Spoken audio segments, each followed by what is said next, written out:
Welcome to Renewing Your Mind for Healthy and Happier Relationships. My name is Coach Veronica Marie, and we are here because we are interested in going into the new year with new mindsets, new approaches, and creating new experiences. As we begin, I think it's important to keep a journal or even keep a voice journal to have your thoughts recorded, questions recorded, so that you can ask them in the group or ponder upon them later. Maybe this can be a small notebook that you carry around all day, or maybe the voice memo on your phone. I invite you to think deeply about these concepts. Think about them all day. Apply them to different scenarios because successful mind renewal depends on repetition. It depends heavily upon repetition. So as we progress through this course, remember that your practice is daily, it's moment by moment, it's inside of you. Remember that these ideas are not absolute ways of having healthier and happier relationships. What I mean by that is there are many ways to have healthier and happier relationships. I'm pleased to offer you the things that I've learned, things that I've seen in teachable concepts in hopes that it will benefit you in the long run. I don't attempt to tell you how to think. That's totally up to you. Please feel free, as they say, to eat the fish and throw away the bones. What I am happy about is that you chose to take the chance. You chose to come into the awareness of different perspectives. And just by being here, you have shown that you are committed to your evolution. So with that being said, let's begin on our first truth. I always talk about truth in terms of universal truth.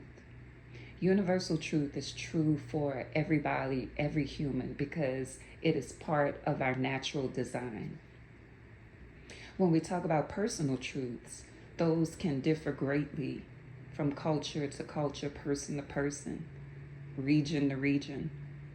Something that works in your relationship doesn't work for another person.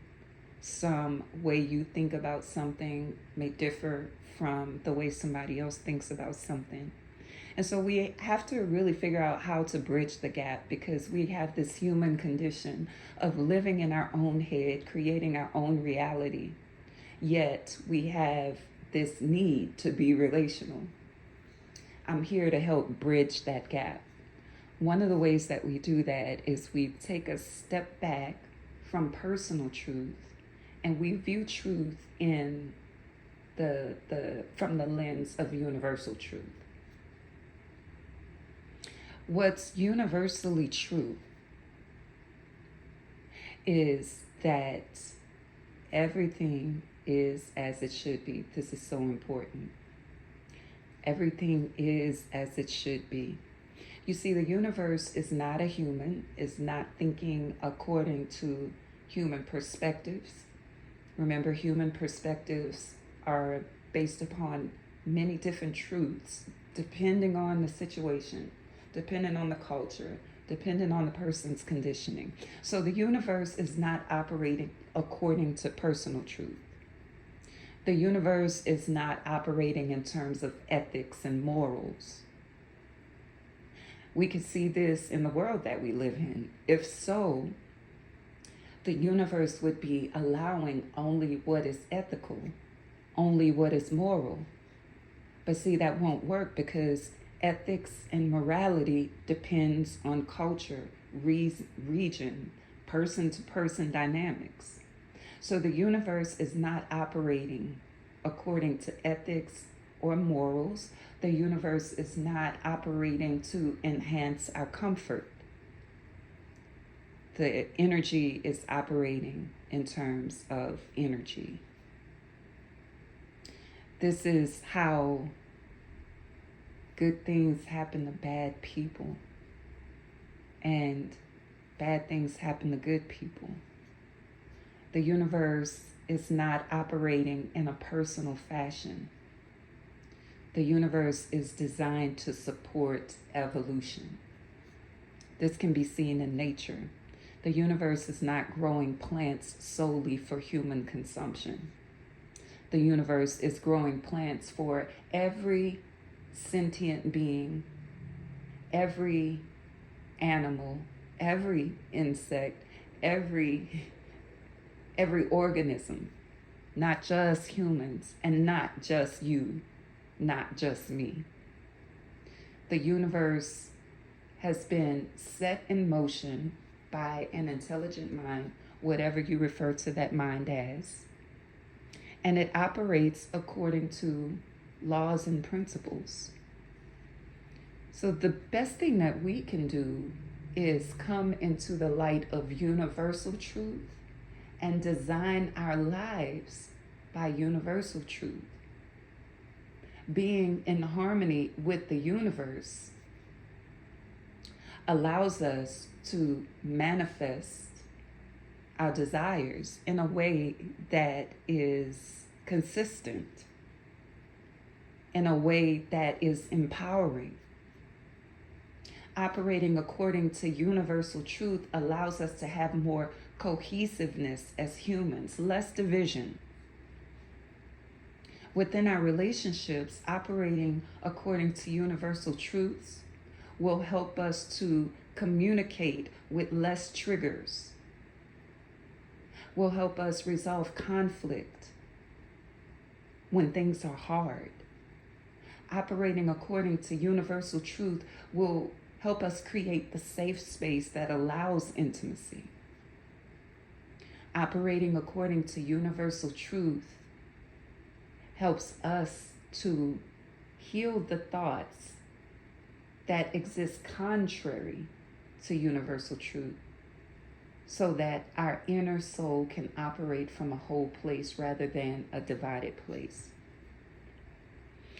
The universal truth that we're examining right now is that everything is as it should be. Everything is as it should be. Remember, the universe is operating according to energy. So everything is as it should be for what? For the evolution of the planet. More specifically here, we're talking about our personal evolution. The universe is designed to bring us into harmony with it, because we are a continuum in the universe. It's the idea behind the thought that the water drop is both the ocean and the drop. Right?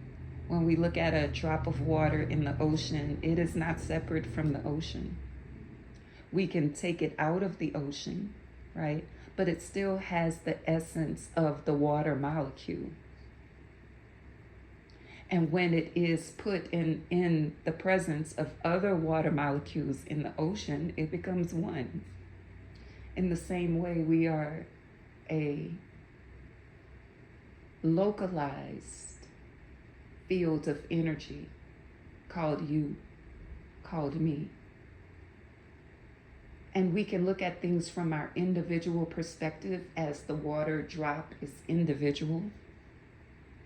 Or we can merge with the universe, which is the ocean, and become one with it.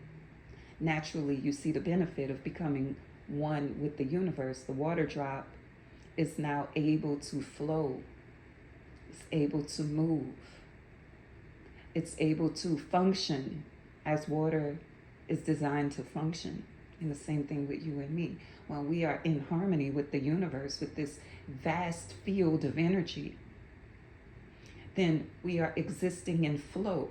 Does that mean everything is going to be exactly how we want it? No, that doesn't mean that. Because the universe is, remember, is not designed for our comfort. It's designed for our evolution. And one of the ways that we evolve is that ideas have to clash. When ideas clash, we feel contracted. Depending on what ideal or idea is clashing, we will feel a particular emotion. That emotion is dependent on what is clashing. So you see, your negative emotions are important. So the universe is not designed for our comfort. It's designed for our evolution. Those negative emotions that we experience are indicators that something is clashing.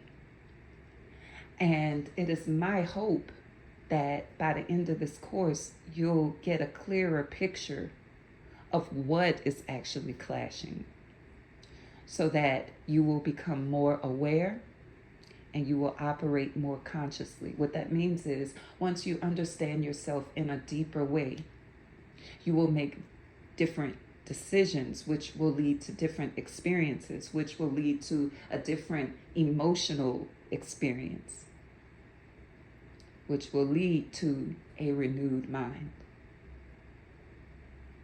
So you have to be willing to think differently, to present yourself in an open way to this concept that everything is as it should be, not for my comfort, not for my preference, but for my evolution.